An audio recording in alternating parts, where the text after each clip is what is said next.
so happy to still talk about peace.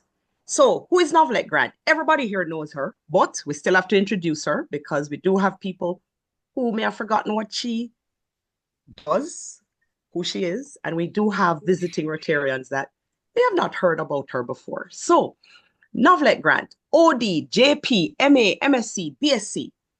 She has served the Jamaica Constabulary Force for 37 years and was privileged to serve as Commissioner of Police acting for a short period. She retired at the substantive rank of Deputy Commissioner of Police. And as you can tell, she has postgraduate and graduate degrees from the University of the West Indies and the University of London.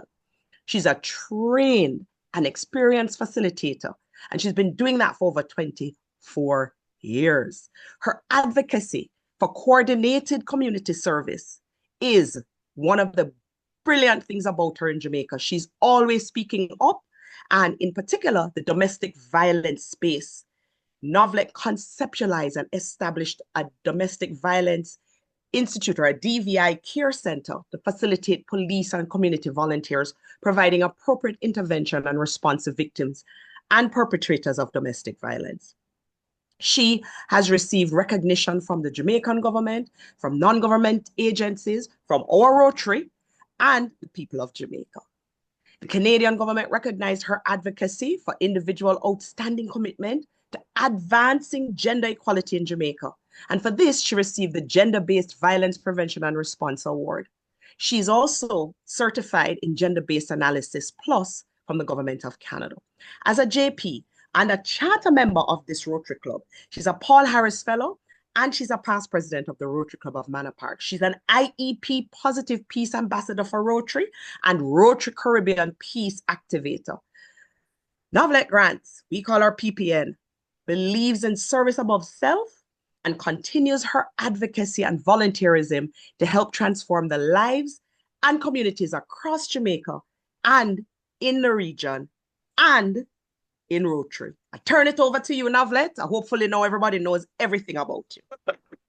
Thank you, Angie, Alice. I appreciate that. PP, Richard, I'm going to be sharing my screen. Thank you very much. So thank you all for coming, and the whole business of peace is very important. I remember while I'm getting the share screen, right, this here, just to remind some of us in Jamaica that if you recall, Peter Tosh did a song in 1977 where he talked about everyone is crying out for peace and none is crying out for justice. But there'll be no peace till man get equal rights and justice. That was Peter Tosh. Hopefully you can probably see the link here. So what I'm going to be talking about today is basically the concept of conflict, which is I'll be very brief about, talk to you about the concept of peace and the positive peace framework and the concept of resilience, and then working together for resilience. I hope I have enough time to cover all I have. So we know that conflict is, different people define it differently. But let us look at Louis Koza's definition. He says it's a struggle about values and claims scarce resources like money, for example, power, status, in which aims of the opponents are to neutralize, injure, or eliminate their rivals, right? So when you look at it, it's kind of broad-based, and we know that conflicts are universal. They are present in every family, community, society, state, or organization. So they are an inherent part of our existence. And when you look at it, there are economic, social, and psychological costs that flow from family, community, societal, and organizational conflict. So the quest for peace among and within nations is a long ongoing one, and it's something that we struggle through, and that is why conflict prevention and plans and actions are so important to what we do. When we talk about conflict prevention and positive peace, they're the same coin, different sides of the same coin. The important difference is in the way in which the two concepts can be used to define frameworks that are useful to policymakers and people who actually implement these plans. So when we talk about actions towards positive peace, the Institute for Economics and Peace, who come up with this whole framework, says you can measure it, you can track it, and you can conceptualize it as an ongoing process. And so their analysis helps to demonstrate that resilience is built by building high levels of positive peace, which is an effective way to reduce the potential for future violence, especially. So what is this positive peace? Just quickly tell you who the IEP is. An independent, not-for-profit think tank established in 2007, dedicated to understanding the intersection between business, peace, and economics. Remember the struggle for resources, right? The Institute then produces these reports on world peace through the Global Peace Index, Global Terrorism Index, Ecological Threat Report, and the Positive Peace Report. I'm not going to be touching the terrorism index today because our region tend to have interpersonal violence rather than terrorism, which is a different kettle of fish. So peace is viewed as either negative or positive. When we talk about negative peace, we're talking about actual peace. And this is the absence of violence or the fear of violence. However, positive peace is a lot broader and deeper in reach and scope because what it covers is the attitudes, the institutions, and structures that create and sustain peaceful societies. Just don't look at a narrow thing. Oh, there's no violence, so everything is peaceful. It is not. Positive peace is more lasting. It's a more lasting peace, and it is built on sustainable investments in economic development and institutions, as well as the societal attitudes that foster peace. That is what makes the difference. So if we want to just look at attitudes, because this is one that sometimes we forget, so this is a reminder. When we talk about attitudes, we are talking about our feelings about people, place, things, ideas, and so on. And when we talk about cognitive, is our thinking, our beliefs, and our perception about people, places, ideas, issues, and so on. And behaviorally, now, this is how we act or respond, whether verbally or physically, to ideas, to people, to places, to issues, based on what we think and feel. And when we talk about institutions, the foundational components of our societies, those are the ones that shape our individual behavior, our social interactions, and our collective actions. And our structures now are the organized patterns of social relations, institutions, and practices. So again, you find the arrangements for power, status, and resources within society, within the structures that exist. Where peacefulness is concerned, the IEP says it is a measure of positive attitudes, institutions, and structures that lead to a more peaceful society. So earlier we talked about positive peace and peacefulness. So one of the things that they have come up with out of the concept of positive peace, based on those three ideas of institutions, attitudes, and structures, is to look at these, what they call peace pillars. And so these are the structures of peace: the well-functioning government, the equitable distribution of resources, the free flow of information, good relations with neighbors, high levels of human capital, acceptance of the rights of others, low levels of corruption, sound business environment. Intuitively, they have what each of these pillars represent. But in the interest of time, I'm not going to go through all of it because it will take up some time. But intuitively, I think you understand what these pillars are to represent. So positive peace represents the social and economic systems that create highly functional society and help create peace and resilience, right? So the whole the functional societies that are characterized by peace and resilience. And countries perform well in where they have positive peace, and they operate with higher levels of peace as measured by the Global Peace Index, which is a report put out by the Institute for Economics and Peace. And so those countries tend to improve rapidly when they are than the others that are not so high on peace. So a country that enjoys high levels of peace, then positive peace that is more capable of shielding the population from the immediate impacts of adverse shock, anything negative that happens, like droughts, floods, earthquakes, and they tend to recover more quickly in the aftermath of those issues. So again, positive peace is a strong gauge of socio-economic resilience.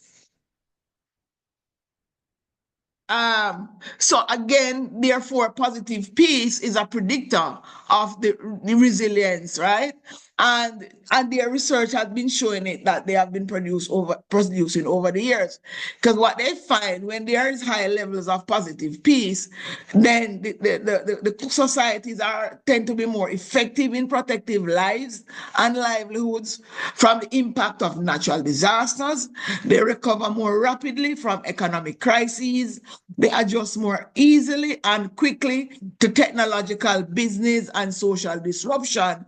And they promote the peaceful resolution of grievances and disputes between and among citizens and groups. And we can, as I'm speaking, I hope we are kind of, allowing our mind to think about how well some of our societies do in promoting peaceful resolution to, of grievances and disputes.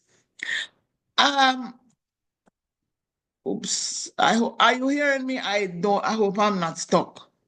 Oops. Oops. We are hearing know. you. We're hearing you, but we're on page 12.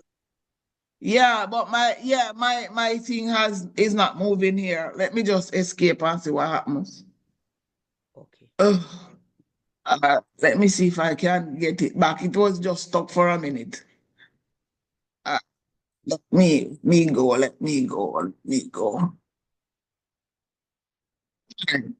So I hope I can get it back now to where it was.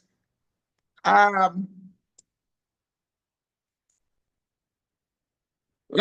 I'm back with you. So we talk about resilience. What exactly are we talking about here? So again, the IEP is saying that peace creates resilience and it allows the society to basically absorb shocks and recover easily. So the resilient nature of peaceful society is one of the most profound observations that comes out of the analysis from the Global Peace Index. Because what it shows that the countries with the stronger pillars also tend to be those with which experience more virtuous cycles of peace. The others have the vicious cycle of conflict. So the virtuous is the same pillars, but what they tend to do, the vicious cycle give us negative outcomes, while the virtuous cycle will give us beneficial and positive outcomes. In this context, when we talk about resilience, it is the capacity of social systems to absorb stress and repair themselves, as well as the capacity for renewal and adaptation. This is known as the coping capacity, and the UN says that is the ability of people, organizations, and systems using available skills and resources to manage adverse conditions, risks, or disaster. Again, hope you can keep that in mind. So high levels of resilience mean national systems have superior coping capacity in terms of what's the state of our physical infrastructure or regulatory frameworks or economic strength and diversification or emergency preparedness, and of course our response systems. So peaceful nations tend to be better equipped through the attitudes of the people and in general, and those in the institutions and the structure and how it responds to the shocks, whether they are internal or external. And they have this capacity to rebuild their socio-economic systems in the aftermath of shocks. So when the relative peace of a society, therefore, is underpinned by the material and cultural circumstances of the society. Whether you find the efficiency of the formal institutions of government. So if you look at them and you analyze as an ordinary citizen how well they are doing in terms of efficiency during normal times, quote unquote, then you can start to worry about how efficient they will be when there is a shock, right? What is the strength of the economic conditions? What's the strength of the cultural and informal rules that are related to corruption? So when you look at the 8 pillars, then you start to realize how highly interconnected they are. Because when you talk about a functioning government, equitable distribution of resources, free flow of information, the good relations that we need to have internally with neighbors, our levels of human capital, how highly developed that is, the acceptance of the right of others, low levels of corruption, sound business environment, you can start to see that they are highly interconnected and interact in a very complex way to form either the virtuous circle that produce beneficial outcomes or a vicious cycle that produces negative and non-beneficial outcome.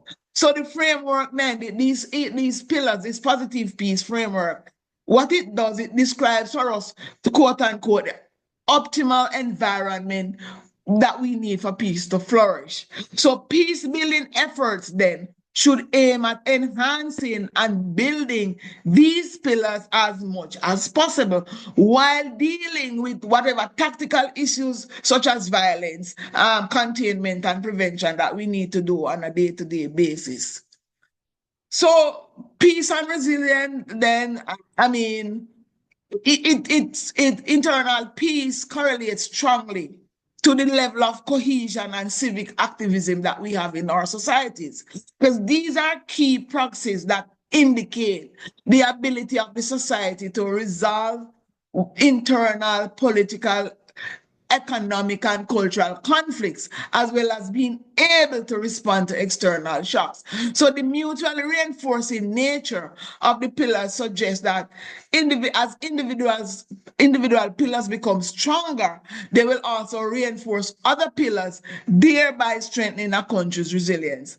And so, again, if you have high positive peace as a country, you are likely to maintain your stability, you are likely to adapt and recover from both internal and external shocks. And the low positive peace systems themselves are more likely to generate internal shocks because the IEP research says 84% of major political shocks occurring in countries with low positive peace. One World Bank report also suggests that the trigger factors and characteristics which are associated with the whole business of conflict, you can find them related to security, to justice, and the economy.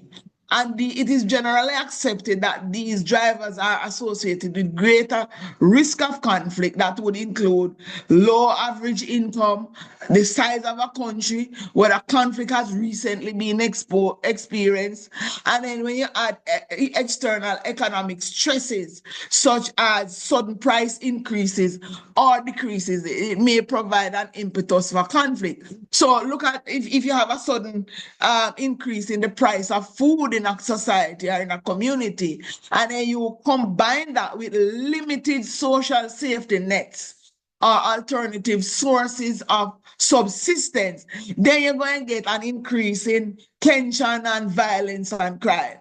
And then if you have external factors associated with higher risk that include rapid urbanization, corruption, and the concentration and level of natural resources, wealth and unemployment, then you start to see how countries start to find themselves in problems. So when you start to think about how important peace and resilience are to a stable business environment, for example, we need that to help us with the earning a livelihood through employment and employment opportunities and business opportunities, right? And so if we can't get, that's why people talk about the economy need to work for everybody. But it is if it works, it is a key driver for reducing the risk of conflict. And a key reason for this is that it offers alternative means by which people can earn their livelihood. And it decreases the attractiveness of young people, especially joining organized criminal networks or in some part of the world, rebel groups, right? And so a sound business environment you find will be linked to the country's level of peace. And the actual and perceived justice in a community may also increase the risk of conflict. So if people believe, we have a saying in Jamaica, we want justice because there's a perceived and more than likely actual sense of injustice in the society. So it increases the risk for conflict and violence.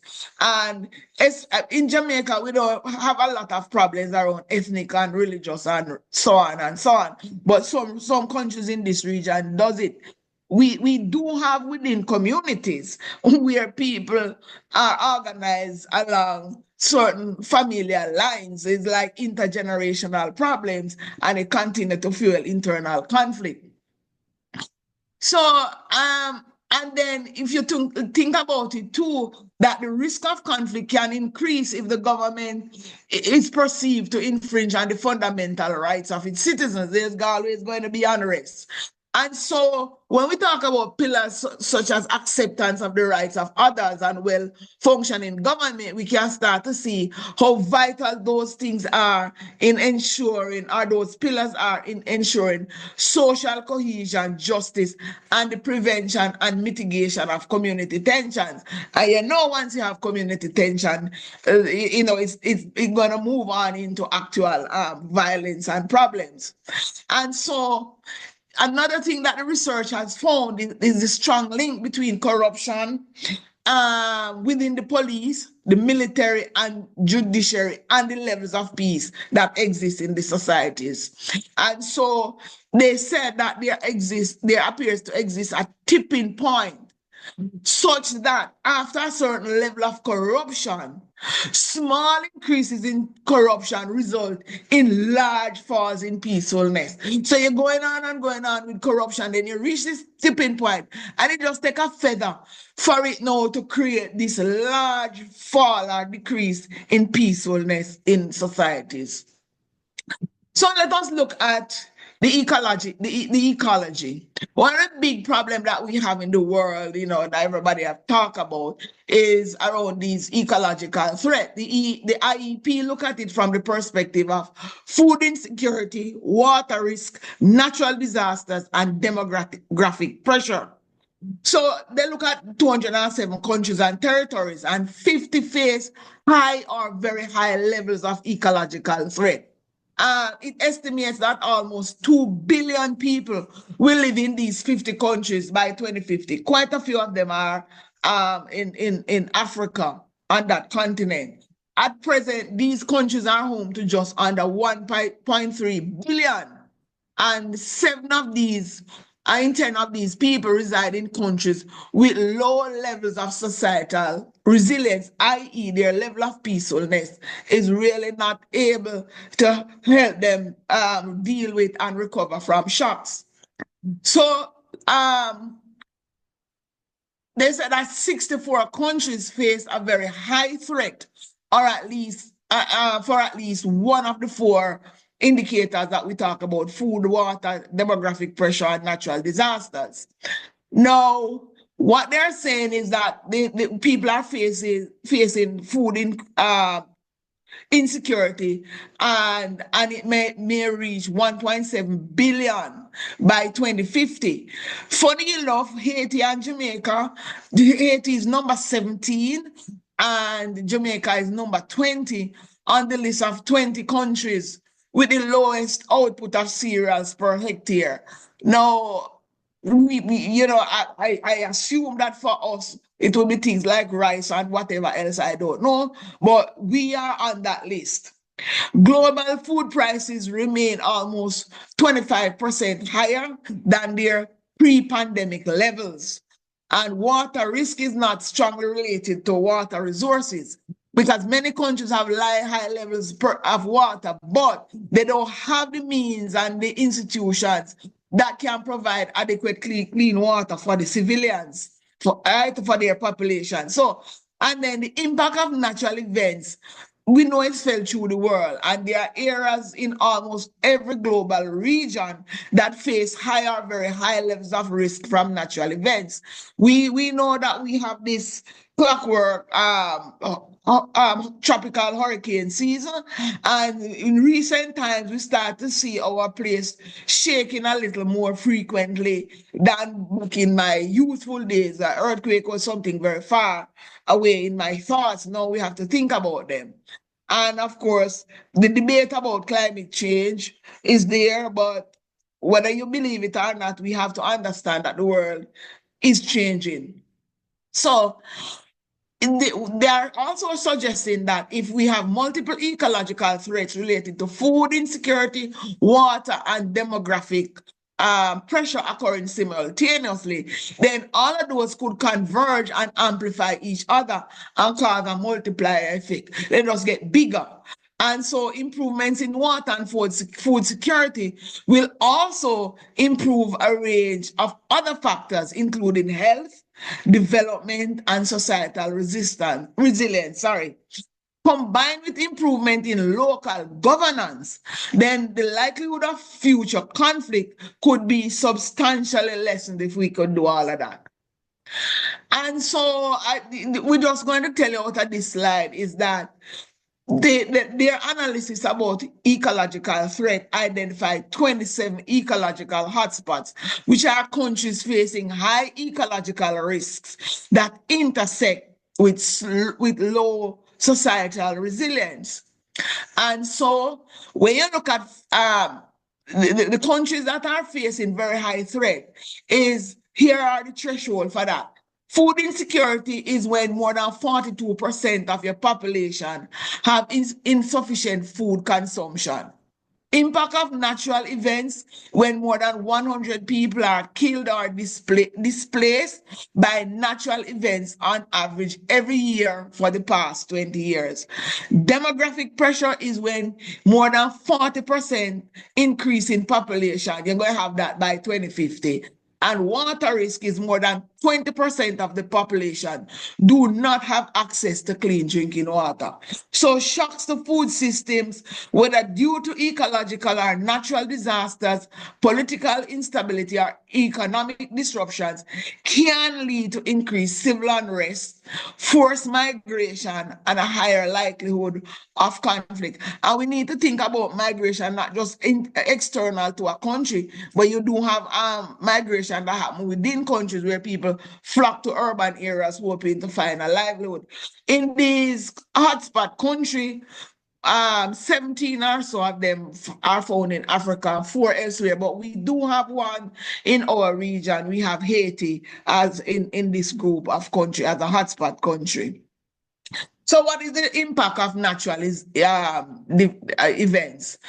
They say that a disaster is a serious disruption of a society or a system due to hazardous events interacting with exposure, vulnerability, societal resilience, and capacity. So the disaster materialized following a significant natural event such as a storm, drought, flood, or earthquake, and occur only when a lack of resilience allows systems to be overwhelmed following the event. And so disasters will result in environmental, societal, and economic losses. And these impacts may surpass the coping capacity of the country and require external assistance. We are looking now and recognizing that in many cases, every country, generally speaking, need external assistance because the capacity is just not there, because the disasters tend to be mega disasters these days. Countries have different levels of capacity to respond due to the strength of their societal systems, as you know. So remember then, this capacity to respond is captured in the Positive Peace Index, which measures resilience through attitudes, institutions, and structures. And therefore, that is what we need to remember as we go forward. Um, so again, whether or not we have the systems in place, the capacity in terms of these framework to and the preparedness to respond and so on, and can we build back? So again, when you have stronger socioeconomic development, you are likely to be better organized, have more resources, and you are more socially cohesive. And so you have more effective disaster response mechanism. Your governance systems are more transparent, responsive, and adaptable. No, the opposite is true if you have low levels of positive peace and lack resilience. And so even moderate shocks may lead to conflict or disorderly rearrangements in structure of the economy and the political system. So these are we don't need to go through that. This is basically the same. Let me give you an example that the IEP flagged. We know that there was a 2010 earthquake in Haiti that led to a huge devastation in that space. And the event it triggered substantial social unrest and the breakdown of law and order. In contrast, Japan managed the aftermath of the 2011 tsunami and nuclear plant meltdown adeptly because they were able to contain the damage, address the destruction, and orchestrate an effective economic recovery. The differences in immediate impact and ensuing consequences can be attributed to the substantial difference in resilience levels between the two nations. Haiti is ranked 146 on the positive peace index, and so have low resilience, while Japan is among the top 20 positive peace countries globally. So again, you see how when all these pillars work together, how it develops resilience and can shield and protect the population as best as can from the worst effects of disaster, and also ensure that there is post-disaster restoration. So again, if you look at the development in systemic ways to enhance the coping capacity, the equitable distribution of resources pillar means that all individuals, groups, and demographic would have access to protective infrastructure, equipment, and services. The well-functioning government pillar would allocate resources efficiently and transparently to groups or areas where they are most needed. And of course, the sound business environment pillar would help to ensure sufficient resources and infrastructure assets are available to treat people affected by disasters and repair physical damage. And of course, other pillars, they are complementary, right, in terms of our resilience. Because when we talk about a socio-economic system, we're talking about multi-subsystem there. And accepting the right of others is critical. Good relations with neighbors critical, and the free flow of information. Nothing is so I would call it disempowering as people not having information when they need it, and of course accurate information on which to make decisions that can potentially save lives and help to restoration. So, and when you look at it, especially these three here, you can find them in household cities or so on, and the whole subsystem anyway. But when you think about acceptance of the rights of others and good relations, we have to start to look where we find them. Our education system, our judiciary, we have to start to look at that. So let me just jump quickly to building resilience and look at human capital. I mean, that pillar talks about us having the formal, the base that reflects the extent to which we educate and promote and develop our people to in terms of knowledge and to improve our economic productivity, care for our young people, and ensure that there's political participation and social capital. The World Bank just recently made public the learning and skills crisis in the Caribbean, and they have called for education transformation. Now, think about all that I have been saying. I know it was a mouthful, but think about it. If we are facing a severe education crisis, then you can start to see our problem, because they are saying there are critical gaps in our learning outcomes. The 2024 Caribbean's CSEC exams showed that only 4.9% of students pass 5 or more subjects, including maths and English. And the mathematics pass rate of 36% highlights a long-standing issue in foundational learning. It began from our early childhood education, and it continued to undermine our success right along the line. And into regional development, right? And so the crisis has deep systemic roots and far-reaching consequences for economic growth, social cohesion, and violence and crime prevention. And so greater levels of human capital, such as health and education, will tend to increase social cohesion, economic development, and peace. So this program called Program for International Student Assessment, PISA, the World Bank highlighted countries such as Trinidad and Tobago and Jamaica having scored significantly lower than the global averages in PISA. And so again, this is something that we have to pay attention to, because there's a strong foundational skills in literacy, numeracy, and critical thinking, which is at the heart of the problem. And without these basics, students are unable to progress academically or acquire the higher order competencies needed to succeed in today's job market. And so Caribbean countries have to adopt a holistic and resilient approach to education reform. And so we have to prepare the system to withstand external shocks, natural disasters, pandemics, which disproportionately affect vulnerable students. So this is a chart that they show that how we should go about thinking about it is to invest in early childhood education and development, measure and improve teaching and learning, pursue best practices in governance, management, and financing, and address dropouts and improving the skills of secondary and tertiary school age youth. We have a thing in Jamaica where we love to lump everything at the feet of parents. Everything is failing because we have poor parents. But this shows us that we have to rethink how much of the burden should rest on the shoulders of parents.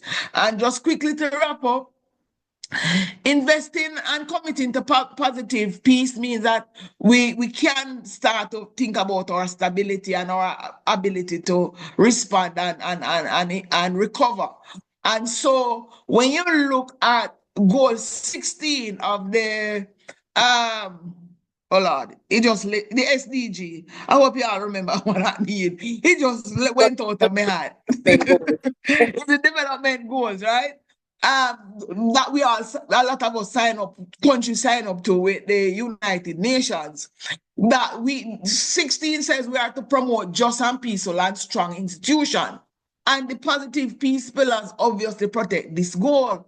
And so a peaceful and just society, an inclusive society, can avoid long-reaching consequences of violent conflict on our developmental outcomes that we say we want. So we know that violence is a severe hindrance for development. It can reverse or stifle many years of developmental gains, as well as reduce our foreign direct investment, our education, life expectancy, and poverty. And then conflict has prevented many countries from reaching their goals. And so as conflict impacts the economy in the immediate term, it can potentially destroy entire industries, and it also will impact your long-term, reducing future development and opportunities. So what we need us to do is to work to embrace these qualities that are less encumbered by the cost and wastage of violence or political instability. We can have higher productivity, better access to information, and if we are not heavily weighed down by corruption or ineffective governments, to name some, we can start to see our societies can grow. Peaceful environments are associated with particular cultural, political, and economic characteristics. So positive peace can be described as creating an optimal environment for our potential to flourish. So what can you do? And what all of us can do. Remember, attitudes determine our actions for good or bad, according to Dwight L. Moody. So we have to start to advocate for our young to be introduced and community and families to be introduced and educated on core life skills, the thinking skills, the emotional skills, the social skills, right? And of course, because these are foundational to us accepting the rights of others, enable us to have good relationship, know the value of free flow of information, help us to understand the importance of equitable distribution of resources, as well as having a well-functioning government, sound business environment, personal responsibility and accountability. So we as individuals, we start to check our attitudes, our words and our action, which profoundly impact the harmony and well-being of our community. We have to look at our civic activism and assess our level of engagement and participation in discharging our responsibility as citizens. And so we want our societies to develop, right? And to have an understanding of the root cause of the problems that can range from simple misunderstanding to deep-seated animosities and ultimately debilitating violence. We need to make an effort to acquire or enhance our skills in peace building and conflict prevention. We can work with our community stakeholders to organize workshops on conflict prevention, management, resolution, and transformation. We can engage with those who seek to resolve injustice by nonviolent means and support the work. We can learn and teach nonviolent or compassionate communication so people can learn how to express themselves with clarity, honesty, and hear others in respectful and empathetic attention. All of us can work on that. We can advocate for peace education and training in schools and other institutions. So just remember that if we want our countries and our communities to be more resilient, we will end up being associated with robust and thriving economies, have better performance and ecological measures, have higher levels of well-being and happiness, have stronger measures of social cohesion, and greater satisfaction with living standards and more. Thank you all very much for listening. I hope I didn't take too much time, but we kind of started late. Thank you very much. President Sarge? I'm trying to unmute. Thank you, PPN, for that presentation. I'm just going to throw it out for any questions. You can just raise your hand in the reaction, please, if there are any questions or comments.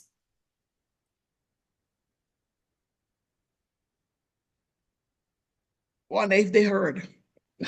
Sorry? I don't know if they heard. Or it was so concise and educational. The questions will have to be for another time. Yeah. No, we hear well, and I just want to add that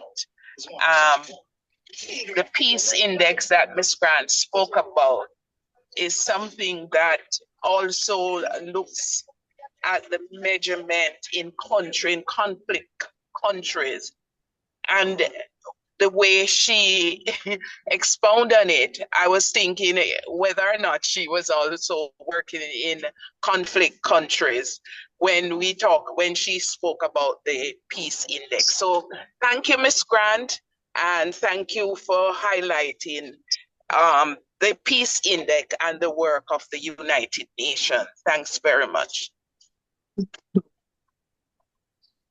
Thank you. Captain Judy Neal, hand is up, Prezi. Captain, please go ahead. Yes, good afternoon, President Michelle, fellow Rotarians and guests. I'd just like to thank PP Noblet for that very informative and enlightening presentation. She didn't disappoint as usual. But I have one Thank you. question. Thank you. I have one question. What do you think that we can do as Rotarians to contribute to positive peace in Jamaica? Just going back to what I said about accepting the rights of others. You know, that's a major challenge that we have here. And it's something we can learn how to teach about human rights, human dignity. We can visit schools as Rotarians because one of the 7 pillars that we work on is basic education and literacy.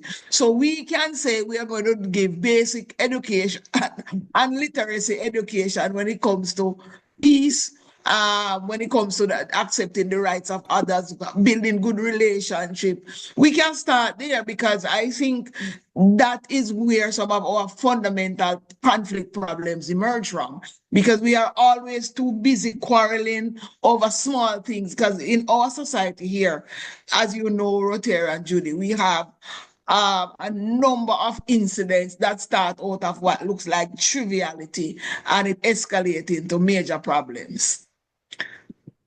So Rotary, I gave a presentation previously about what Rotarians could do, but in the interest of time, that's a short answer. Okay, thank you. Yes. Dharma, See, you give Dharma, a hand up? Dharma Harrison, yes. Dharma I said Harrison? Yes, Rotarian Dharma. Rotarian Madam Dharma, go ahead, Grant. please. Thank Madam you so Grant. much. Yes, sir. Yeah, man. It's always good to listen to you and, you know, how you expound on these things. But the thing I probably wanted to shed some light on is these presentations are good for those of us who are within a certain mind frame. But you and I, in particular, know that a lot of the violence that we speak of exists within an environment that we don't normally reach. Yeah. How do you seek to address those? Boss, from my perspective, people like Oberlin and myself, we have been carrying the work on teaching violence prevention. So we bring out a wide cross section of persons to the table in our workshops where we talk about it. We educate people as much as we can. Louis Brown is on this call. Louis Brown is also one of our facilitator. He's out there doing restorative justice. When back in the day, a certain Lorna Wilson Morgan was part of that team. She better come join us again. Right? But we are doing that. We also, in terms of where the positive peace message is concerned, we plan to talk to the I have reached out to one of the deputy commissioners in the JCF. So we plan to see how much seminars we can work with them to educate them also, because you saw what some of the, it's not anything new, everybody knew it, but you saw what some of the data is suggesting about how peace can be disruptive because of actions of people within the security forces. So we are doing what we can so we can educate Rotarians on a more direct way to equip you to help spread the message of building peace. That's my point. Thank you. Rotarian Dominico? Yes, thank you for allowing me the opportunity to speak. The point that was made about poor academic outcomes and the problem with foundation skills is something that really concerns me a great deal. As a retired teacher, I've had a lot of experience with students whose foundation skills were poor. I thought things were beginning to improve since I retired, but now I understand that things seem to be getting worse. We have too many people teaching young children, like early childhood, who really don't understand readiness. They don't understand child development. They don't understand the needs of very young children. So they are more or less forcing these children to try to do things for which they're not really ready and they don't understand, instead of reading them stories and playing word games and having fun with them and letting them learn through play. They are trying to make them do things that they're not ready for, something that would be more suitable for children in primary school. And when they go to primary school, the curriculum is dreadful. It is absolutely top heavy with all sorts of unnecessary things. I am no longer in the system, but I have a friend whose grandson is in grade 1 and was having to learn to spell words like leguminous and all these kind of weird, I mean, things which we learned about in high school, with, you know, about nutrition and so on. They're getting it in grade 1. Now, one of the things I have often wondered if the people who write these curricula have ever dealt with children, and they certainly don't know anything about rural children whose access to, you know, libraries and different experiences and so on might be more limited than the children who are growing up in towns and cities. They're not meeting the children at the level at which they need. And this is happening at every level of school. Absolutely. I'd like to hear what you have to say about that. I agree with you, because what is coming out is that some of these early childhood education facilities, they are not properly registered with the government. And as you say, the persons in charge, they themselves lack the appropriate training to be providing early childhood education. So that in itself is a major problem. Years ago, when I was still in the police, one of my colleagues who is in the development space told me about doing some work in the community. They were doing some community assessment and came across one of those early childhood education center where the person in charge was illiterate. He owned the school but was illiterate. So there are certain things that we need to do and put emphasis on and money on. The first time I walked into a high school and saw the charts where they teach phonics, I said, "Oh, you're running Jamal classes here?" They said, "No, it was for students." And I was shocked, and I have gone to a number of high schools where they run these development classes. Some of them have been successful, where some of the students are concerned, where they bring them up to educational level that they could pass some CXC. Also, in my former life, gone to a number of high schools, interacted with a number of kids of our young people in high school. Not so much the primary, because we're trying to do conflict prevention by teaching them that, teaching them core life skills and so on to empower them. And the critical thinking skill clearly was an issue. The problem solving skill is clearly an issue. And many of them were challenged in terms of their ability to read. Right? I don't even mention the math. So they were just going to school, and that is why we have so much disruptions in the school. We see the violence, the disrespect, because one of the things that our education system from early childhood right up prize a lot is order, is control. Sit down and be quiet and behave like an automaton and just take in what we said. So there's no room made for the natural development of children at whatever stage of life they're at. So early childhood kids have shortest attention span. You have to engage them, you have to keep them occupied, and they learn best by play. And you have to give their curiosity room to flow. So I can't. Sometimes I remember in the past meeting with people from certain sectors of the government and sharing with them what we observe by interacting with students, and they dismiss it and say, "Oh no, we have policy and we have this." So they always call for documents, but the documents and what happened on the ground are as far as the east is from the west. So these are some of the challenges that we face.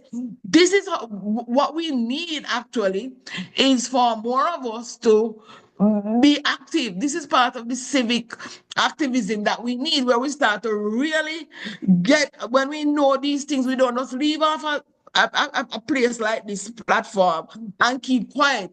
Some of us can go back to our alma mater. Some of us can go back to schools that our children go to, be a part of parent teachers and push and push and push until we get change. Nobody is going to give you what you don't ask for. That's a sad reality. You know what I'm saying? So activism can come in many ways, and education is a critical way. And we can't just keep saying it's parents, parents, parents. We are benefiting or not from the students who leave school. They are our future employees, employers, professionals, you name it. They are the people that we're going to depend on. They are the people who will have to keep the economy going. So it's up to us. Thank you. That's my view on it. So I'll come off that soapbox. We're on the soapbox together. It's like, you know, shall the choir sing? Yes. Thank you. Thank you, PPN.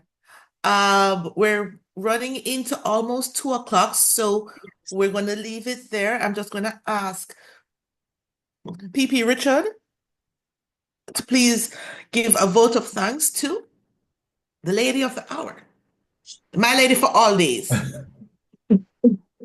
Well, I think everybody has had a belly full today, of course, with Novlet. So I'll keep it very short. So what I can say quickly is this. So Novlet and I were speaking before the presentation, before today's meeting.